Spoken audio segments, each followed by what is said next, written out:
Um, Today is a hard day because I lost somebody who really meant a lot to me.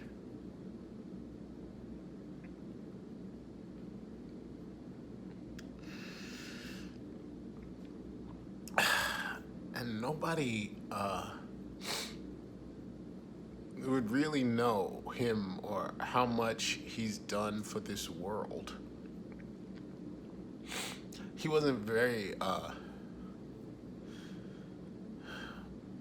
he wasn't a very gregarious person when it came to the public things that he's done.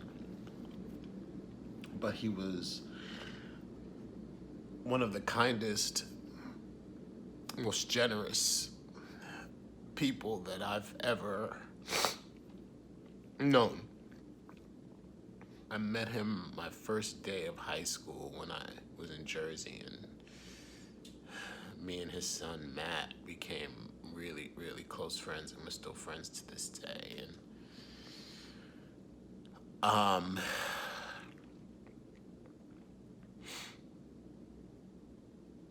I didn't know who he was when I first met him. I didn't know what he did. He was just, my friend Matt's dad, and he was funny and interesting and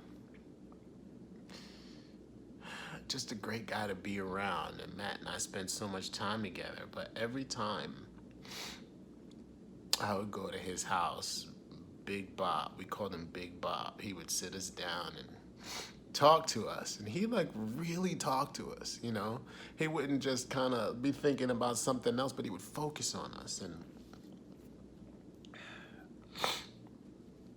he would always tell us how much he believed in us and how our voices were important. And I never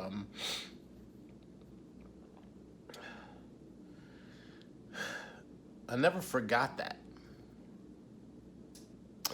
I remember when the media backlash happened, and I wasn't quite sure what to make of it. And I went to see Big Bob, Robert Danzig, and Bob used to be CEO of the Hearst Corporation, and he ran newspapers and magazines, and he was a media titan, and I needed his guidance. I needed to talk to him about this.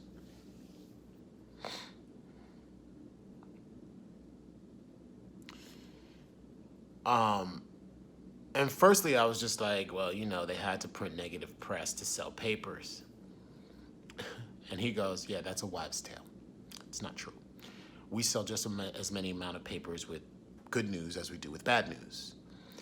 It's just amplified when it's bad news. So it seems like you sell more. But he said on average, which I'm assuming is a yearly average or a quarterly average, it's like it's pretty much the same. There's not too much difference. And then he hit me with a couple really heavy things. He would say things like,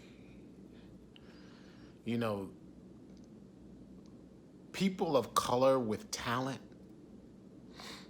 everybody wants you. I didn't believe him, I never really believed him.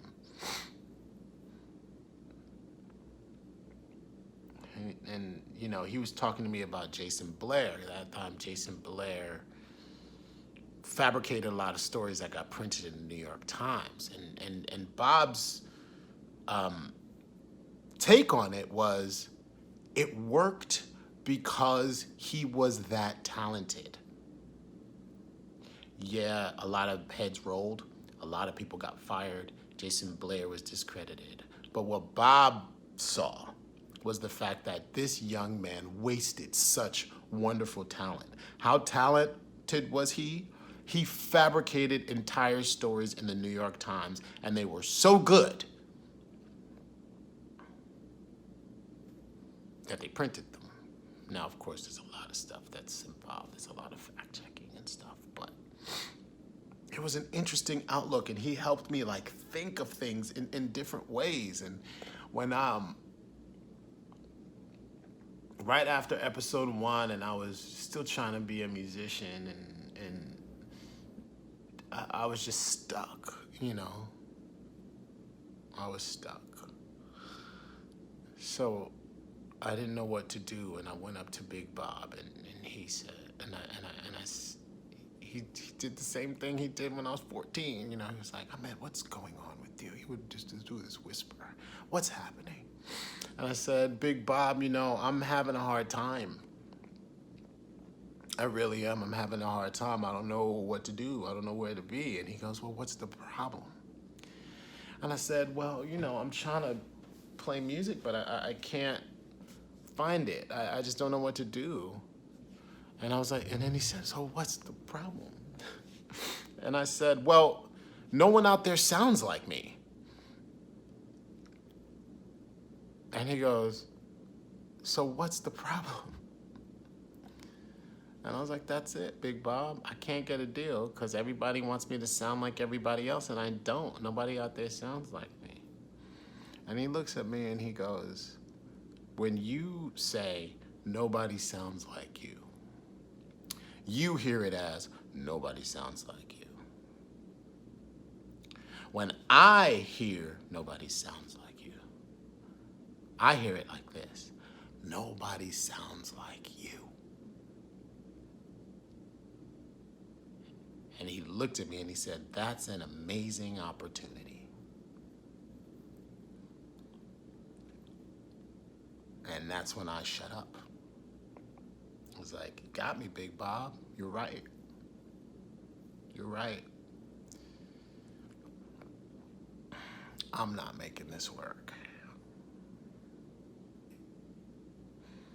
I don't value myself. I don't see myself as valuable. I don't see this individual with this mind and this face and the things that I can do as valuable. I'm putting my value in what they're saying about me.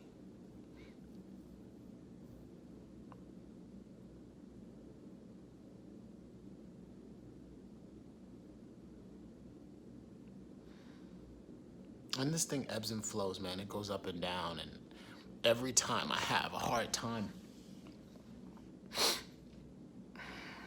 when it comes to the work that I do. I think about Big Bob, and I think about how he talked to me and the opportunities he gave me to think of things in another way.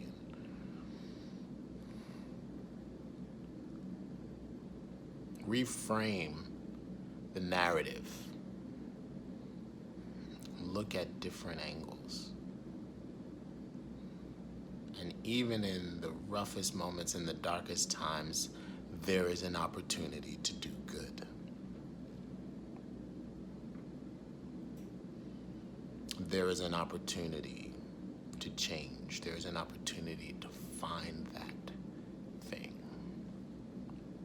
Find that thing that works.